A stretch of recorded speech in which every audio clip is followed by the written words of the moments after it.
Hello guys, good morning all of you guys. अपने प्यारे से यूट्यूब चैनल जी chemistry classes में आपका बहुत बहुत स्वागत, बहुत बहुत अभिनंदन। मैं हूं केमिस्ट्री एक्सपर्ट देवदत्त गंगवार। दोस्तों, एनसीईआरटी बुक का 11th क्लास में हमारा जो चैप्टर चल रहा है वो है chemical bonding and molecular structure, Hindi में जिसे कहते हैं रासायनिक बंधन एवं आणविक संरचना। और इसमें हम प्रीवियस लेक्चर में बहुत ही इम्पॉर्टेंट टॉपिक प्रीवियस लेक्चर में पढ़ चुके हैं और इसी बेस पर हम एक इम्पॉर्टेंट टॉपिक फिर से शुरू करने जा रहे हैं जिसे कहते हैं हम संयोजकता बंध सिद्धांत अर्थात बैलेंस बॉन्ड थ्योरी। तो हम जानते हैं कि बैलेंस बॉन्ड थ्योरी है क्या, संयोजकता बंध सिद्धांत है क्या, ये किस लिए दिया गया था। तो चलते हैं हम अपने टॉपिक की ओर। देखिए, बैलेंस बॉन्ड थ्योरी है, संयोजकता बंध सिद्धांत है। तो सहसंयोजी बंध के लुईस सिद्धांत के आधार पर अर्थात लुईस प्रिंसिपल के बेस पर बंध दूरी, बंध ऊर्जा, बंधन कोण तथा अणुओं की आकृति आदि के विषय में कोई जानकारी प्राप्त नहीं होती है। इस बेस पर फिर संयोजकता बंध सिद्धांत अर्थात बैलेंस बॉन्ड थ्योरी दी गई। ये है क्या? तो देखिए, संयोजकता बंध सिद्धांत अर्थात बैलेंस बॉन्ड थ्योरी को सबसे पहले हिटलर एंड लंदन ने 1927 में प्रस्तुत किया था। बाद में पाउलिंग एंड स्लेटर ने 1931 में इसे मॉडिफाई किया था अर्थात इसे संशोधित किया था। तो देखिए, हिटलर और लंदन द्वारा दिए गए कुछ मुख्य बिंदु इस प्रकार हैं। पहला, ये कोई सहसंयोजी बंध अर्थात कोई एटम कोवैलेंट बॉन्ड तभी बनाता है जब दो एटम पास पास आते हैं। यानी कोई भी एटम है तो वो कोवैलेंट बॉन्ड तभी बनाएगा जब दो एटम पास पास आएंगे और दोनों एटम के आउटर मोस्ट सेल में अर्थात बाहरी कक्षों के बीच अतिव्यापन अर्थात ओवरलैपिंग होती है। अब क्वेश्चन आता है कि ओवरलैपिंग अतिव्यापन किसे कहते हैं। तो देखिए, आप जानते हैं कि ऑर्बिटल जो है वो 4 टाइप के होते हैं, s p d f। तो जब दो कक्षक आपस में मिलते हैं, चाहे वो s कक्षक हो या p कक्षक हो या d कक्षक हो या f कक्षक हो, तो दो कक्षकों के आपस में मिलने की क्रिया को क्या कहते हैं? ओवरलैपिंग। और जब ओवरलैपिंग होती है तो कोवैलेंट बॉन्ड का फॉर्मेशन होता है। तो केवल वही atomic orbital covalent bond formation में भाग लेते हैं जिनमें अनपेयर्ड इलेक्ट्रॉन पाए जाते हैं, और जिनमें पेयर्ड इलेक्ट्रॉन अर्थात युग्मिक इलेक्ट्रॉन पाए जाते हैं वो कभी भी कोवैलेंट बॉन्ड का फॉर्मेशन नहीं करते हैं अर्थात ओवरलैपिंग नहीं करते हैं, क्योंकि उनके जो है ऑर्बिटल कंप्लीट होता है अर्थात पेयर्ड इलेक्ट्रॉन होते हैं। तो दो ऑर्बिटल में ओवरलैपिंग के कारण एक बॉन्डिंग ऑर्बिटल बनता है जिसमें इलेक्ट्रॉन पाए जाने की प्रोबेबिलिटी जो है अर्थात प्रायिकता है वो अधिकतम होती है। अब बॉन्ड के बनने में जो निर्मुक्त बंध ऊर्जा का कारण यह है कि दोनों नाभिकों के बीच उपस्थित इलेक्ट्रॉन पेयर अर्थात इलेक्ट्रॉन युग्म तथा नाभिकों के बीच आकर्षण बल प्रोड्यूस होता है, आकर्षण बल उत्पन्न होता है। और जब अपोजिट स्पिन होती है, विपरीत चक्रण होता है, तो इससे चुंबकीय आघूर्ण अर्थात मैग्नेटिक मोमेंट भी उत्पन्न होता है। तो किसी कोवैलेंट बॉन्ड की पावर अर्थात किसी सहसंयोजी बंध की शक्ति कक्षकों के नाभिकों के बीच होने वाले ओवरलैपिंग की सीमा पर निर्भर करती है। जितनी अधिक ओवरलैपिंग ज्यादा होगी बॉन्ड उतना ही स्ट्रॉन्ग होगा। क्या होगा? स्ट्रॉन्ग होगा। इसी प्रकार पाउलिंग एंड स्लेटर ने ओवरलैपिंग को कंट्रोल करने वाले फैक्टर को निर्धारित किया और उनके सिद्धांत के संबंध में कुछ महत्वपूर्ण बिंदु दिए। वो बिंदु क्या है? दो कक्षकों के बीच होने वाले ओवरलैपिंग की सीमा कक्षों की प्रकृति अर्थात नेचर ऑफ ऑर्बिटल तथा अतिव्यापन के प्रकार टाइप्स ऑफ ओवरलैपिंग पर डिपेंड करती है। आप जानते हैं कि ओवरलैपिंग जो है वो दो टाइप की होती है। एक होती है कोएक्सियल ओवरलैपिंग, इसे कहते हैं आमने सामने अतिव्यापन, और एक होती है लैटरल ओवरलैपिंग अर्थात पार्श्वीय अतिव्यापन कहते हैं।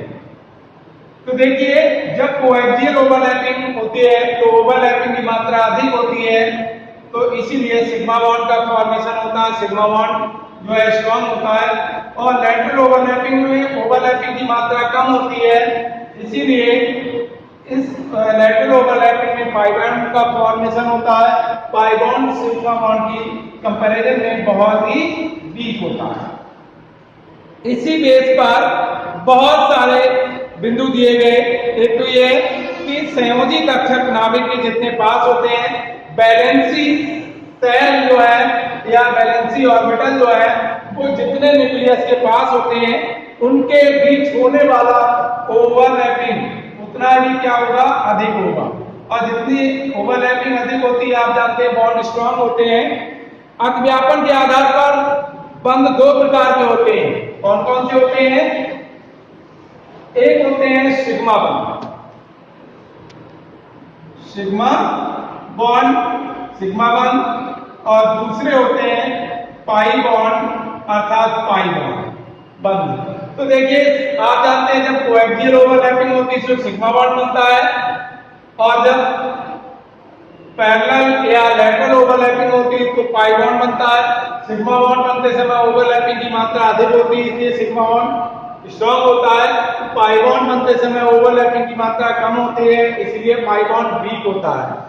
सिग्मा बॉन्ड जो है दो s ऑर्बिटल के बीच, एक s एक p ऑर्बिटल के बीच, दो p ऑर्बिटल के बीच, अर्थात जब ये p ऑर्बिटल जो है वो कोएक्सियल ओवरलैपिंग करते हैं तब बनता है। लेकिन पाई बॉन्ड का फॉर्मेशन s ऑर्बिटल नहीं करते हैं, अर्थात दो p ऑर्बिटल की लैटरल ओवरलैपिंग के बीच या एक d और एक p ऑर्बिटल के बीच या दो d ऑर्बिटल के बीच लैटरल या कोएक्सियल ओवरलैपिंग पैरेलल ओवरलैपिंग अर्थात पार्श्वीय अतिव्यापन से होता है।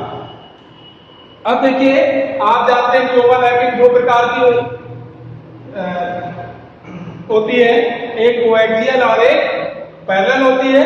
तो दो s ऑर्बिटल हैं, हमेशा कोएक्सियल ओवरलैपिंग करते हैं, इसलिए हमेशा s ऑर्बिटल दो s ऑर्बिटल के बीच सिग्मा बॉन्ड बनता है। ठीक इसी प्रकार जब ओवरलैपिंग एक s ऑर्बिटल और एक p ऑर्बिटल के बीच होती है, p ऑर्बिटल कोएक्सियल ओवरलैपिंग होती है, तो देखिए तो हमेशा सिग्मा बॉन्ड का फॉर्मेशन होता है, ये सिग्मा बॉन्ड है। इसी प्रकार दो p ऑर्बिटल हैं वो कोएक्सियल ओवरलैपिंग करते हैं। देखिए, एक p ऑर्बिटल ये है और एक p ऑर्बिटल ये है, ये कोएक्सियल अर्थात हेड टू हेड ओवरलैपिंग करेंगे तो क्या बनेगा, ये सिग्मा बॉन्ड। क्या बनेगा, सिग्मा बॉन्ड। और एक p ऑर्बिटल ऐसा है जो कोएक्सियल और पैरेलल अर्थात जो है पार्श्वीय और आमने सामने दोनों प्रकार की ओवरलैपिंग करता है। तो देखिए, ये p ऑर्बिटल है, ये भी p ऑर्बिटल है, ये आपस में कोएक्सियल ओवरलैपिंग लैटरल ओवरलैपिंग कर रहे हैं, ये इस प्रकार से। तो ये क्या बन रहा है, ये पाई बॉन्ड, और पाई बॉन्ड बनते समय ओवरलैपिंग की सीमा कम होती है, इसलिए पाई बॉन्ड क्या होगा, b। ठीक, ये देखिए d ऑर्बिटल है, d ऑर्बिटल की शेप होती है, कैसी होती है, डबल नंबर होती है। तो ये d ऑर्बिटल और एक p ऑर्बिटल के बीच ओवरलैपिंग हो रही है, तो पाई बॉन्ड का फॉर्मेशन हो रहा है, ये बन रहा है पाई बॉन्ड। ठीक, इसी प्रकार ओवरलैपिंग है, दो d ऑर्बिटल के बीच होगी तो भी पाई बॉन्ड का फॉर्मेशन होगा। एक d ऑर्बिटल ये है और एक d ऑर्बिटल ये है, ये ओवरलैपिंग कर रहे हैं। तो देखिए ये हो रही है लेटरल ओवरलैपिंग हो रही है और दोनों d ऑर्बिटल जो है ये पाई बॉन्ड बना रहे हैं। ये क्या हो जाएगा, dd पाई बॉन्ड हो जाएगा। ठीक, तो जब पाई बॉन्ड दो p ऑर्बिटल के बीच बनता है तो pp पाई बॉन्ड होगा, एक d और एक p ऑर्बिटल के बीच बनेगा तो dp पाई बॉन्ड होगा। जब पाई बॉन्ड है जो d ऑर्बिटल के बीच बनेगा तो उसे हम dd पाई बॉन्ड कहते हैं। लेकिन पाउलिंग एंड स्लेटर ने बैलेंस बॉन्ड थ्योरी अर्थात संयोजकता बल सिद्धांत को इस प्रकार ये एक्सप्लेन किया था। इन्होंने हाइड्रोजन मॉलिक्यूल की अर्थात हाइड्रोजन अणु के स्थायित्व अर्थात हाइड्रोजन मॉलिक्यूल की स्टेबिलिटी को एक्सप्लेन किया। इन्होंने क्या किया, दो हाइड्रोजन एटम थे, दोनों हाइड्रोजन एटम को लार्जर डिस्टेंस पे रखा और लार्जर डिस्टेंस से पास पास लाए। तो पास पास आए तो निम्न एनर्जी कर्व प्राप्त किए थे। वो एनर्जी कर्व क्या थे, देखिए ये नीचे है इंटरन्यूक्लियर डिस्टेंस, न्यूक्लियर डिस्टेंस, ठीक, ये हो गया 10, 20, 30, 40। नीचे जो है नेगेटिव का साइन है तो ये हो गया -10, -20, -30 और -40। ठीक, ये हो गई पोटेंशियल एनर्जी, विभव ऊर्जा जिसे कहते हैं पोटेंशियल एनर्जी। ठीक, और ये हो गई बॉन्ड लेंथ, ये इंटरन्यूक्लियर डिस्टेंस है। अब देखिए तो निम्न एनर्जी कर्व प्राप्त हो रहे हैं। देखिए क्या है,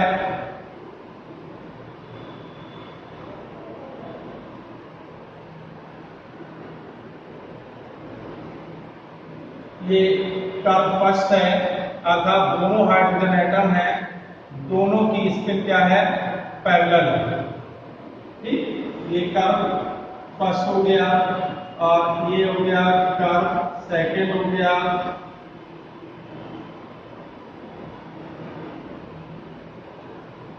ये दो हाइड्रोजन एटम है जिनके इलेक्ट्रॉन की स्पिन जो है वो क्या है, अपोजिट है, एक ही क्लॉकवाइज एक। ये हो जाएगा both the hydrogen atom at larger distance. ठीक, लार्जर डिस्टेंस पे है तो इन्हें क्या कर रहे हैं, पहला पॉइंट ये है कि जब दो हाइड्रोजन एटम जिनके इलेक्ट्रॉन की स्पिन पैरेलल होती है अर्थात एक ही डायरेक्शन में होती है तो इन्हें लार्जर डिस्टेंस से पास पास आते हैं तो सिस्टम की पोटेंशियल एनर्जी इंक्रीज करती है। ऐसा एटम्स के बीच स्ट्रॉन्ग रिपल्शन के कारण होता है अर्थात हाइड्रोजन मॉलिक्यूल का फॉर्मेशन नहीं होता। दूसरा पॉइंट है, जब दो हाइड्रोजन एटम जिनके इलेक्ट्रॉन की स्पिन अपोजिट होती है इन्हें लार्जर डिस्टेंस से पास पास लाया जाता है तो सिस्टम की पोटेंशियल एनर्जी डिक्रीज करती है। ऐसा एटम्स के बीच स्ट्रॉन्ग अट्रैक्शन के कारण होता है अर्थात हाइड्रोजन मॉलिक्यूल का फॉर्मेशन होता है। तो जो बैलेंस बॉन्ड थ्योरी है ये हाइड्रोजन मॉलिक्यूल की स्टेबिलिटी को एक्सप्लेन करने में यूजफुल है। और फिर इसके कुछ मेन पॉइंट्स हैं, मुख्य बिंदु हैं, वो क्या है कि एटॉमिक ऑर्बिटल, पिछले भी मैं बता चुका हूं कि एटॉमिक ऑर्बिटल की ओवरलैपिंग से जो है बॉन्ड का फॉर्मेशन होता है अर्थात जिन एटॉमिक ऑर्बिटल में ओवरलैपिंग होती है तो वो बॉन्ड का फॉर्मेशन करते हैं। और ऐसे एटॉमिक ऑर्बिटल जिसमें सभी पेयर्ड इलेक्ट्रॉन होते हैं वो कोवैलेंट बॉन्ड का फॉर्मेशन नहीं करते हैं, केवल कोवैलेंट बॉन्ड वही बनाते हैं जिसमें अनपेयर्ड इलेक्ट्रॉन होते हैं। अब यदि कोई एटॉमिक ऑर्बिटल है जिसमें एक से अधिक अनपेयर्ड इलेक्ट्रॉन है तो वो एक से अधिक कोवैलेंट बॉन्ड का फॉर्मेशन करेगा। जैसे नाइट्रोजन के वैलेंसी शेल में 7 इलेक्ट्रॉन, सॉरी एटॉमिक नंबर 7 होता है, वैलेंसी शेल में 5 इलेक्ट्रॉन होते हैं। अब इसमें 3 अनपेयर्ड इलेक्ट्रॉन होते हैं, तो नाइट्रोजन के दो एटम के बीच क्या बनेगा, ट्रिपल बॉन्ड बनेगा, अर्थात इसमें 3 कोवैलेंट बॉन्ड बनेंगे। इसी प्रकार ऑक्सीजन के वैलेंसी शेल में 6 इलेक्ट्रॉन होते हैं और 2 अनपेयर्ड इलेक्ट्रॉन होते हैं, इसीलिए ऑक्सीजन के दो एटम के बीच डबल बॉन्ड बनता है। हाइड्रोजन के वैलेंसी शेल में 1 इलेक्ट्रॉन होता है और इसीलिए हाइड्रोजन के दो एटम के बीच सिंगल बॉन्ड बनता है।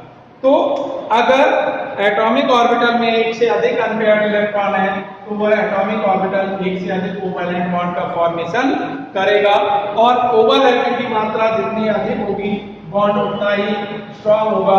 मैं समझता हूं दोस्तों बहुत अच्छे तरीके से समझ आया होगा। नेक्स्ट टॉपिक को नेक्स्ट लेक्चर में लेकर आपके समक्ष प्रस्तुत होंगे। That's all.